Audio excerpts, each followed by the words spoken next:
우리는 하나님의 뜻대로 살기 원한다고 말합니다. 그러나 하나님의 뜻은 이미 우리에게 분명히 나타나 있습니다. 그것은 범사에 감사하는 것입니다. 오늘 누가복음 17장에 나타난 이 사건은 감사가 우리에게 얼마나 소중한지를 알려주는 사건입니다. 당시 사마리아와 이 갈릴리 사이에 있는 이 땅은 버림받은 나병 환자들이 함께 공동체를 이루어 살아가고 있었습니다.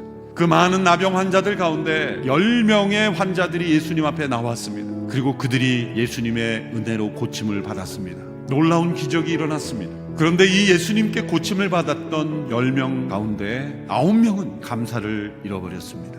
단 한 명만 주 앞에 나와 엎드려 감사했다는 내용입니다. 이 내용을 통해서 우리에게 알려주신 중요한 교훈은 우리 믿음이 더 성숙해질수록 어떤 모습이 되어야 하는가, 그리고 믿음의 완성은 어떤 모습인가를 우리에게 설명해 주고 있습니다.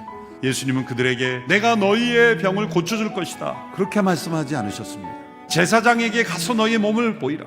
왜 제사장에게 가서 몸을 보이라고 했을까요? 그들이 속했던 가정과 사회로 되돌아가려면 제사장의 인증이 필요했습니다. 자, 그런데 여기서 문제가 있습니다.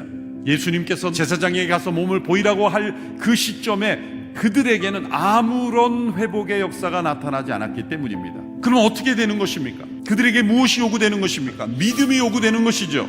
믿음은 지금 나에게 응답이 나타나지 않아도 그 하나님의 말씀을 따라가는 것이 믿음입니다. 우리는 증거가 다 있어야 믿는다고 말합니다. 증거가 다 있어서 믿는 것은 믿음이 아니라 확인입니다.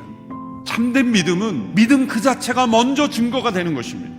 놀랍게도 10명의 나병 환자들은 그 예수님의 말씀을 믿었고 그들이 제사장에게로 가는 도중에 고침을 받은 것입니다. 제사장들에게 가서 너희 몸을 보이라. 그러자 그들은 가는 도중에 몸이 깨끗해졌습니다. 말씀이 이해되지 않아도, 상식적으로 받아들이기 어려워도 그 말씀에 순종할 때 신비로운 하나님의 역사가 체험되는 것, 이것이 믿음의 역사입니다.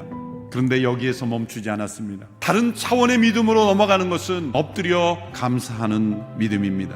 그런데 안타깝게도 이 믿음을 체험한 자는 단 한 사람뿐이었습니다. 예수님은 이 감사한 이방 사람을 향해 이렇게 설명했습니다. 이 이방 사람 말고는 하나님께 영광을 돌리려고 되돌아온 사람이 없단 말이야. 이 말은 감사를 이렇게 정의하신 거죠. 하나님께 영광을 돌려드린 것. 감사가 하나님을 영광스럽게 한다는 겁니다. 우리가 드리는 많은 예배와 찬양의 그 절정에 감사가 있어야 한다는 것이죠. 예수님께서 왜 이것을 중요하게 강조하셨습니까?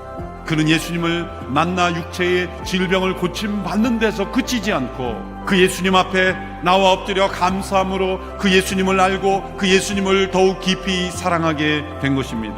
그래서 감사가 믿음의 완성인 것입니다. 우리 믿음은 이렇게 점점 성숙해 가야 합니다. 기도하는 믿음은 응답받는 믿음으로, 응답받는 믿음은 감사하는 믿음으로 나가야 합니다. 감사가 믿음의 완성이기 때문입니다.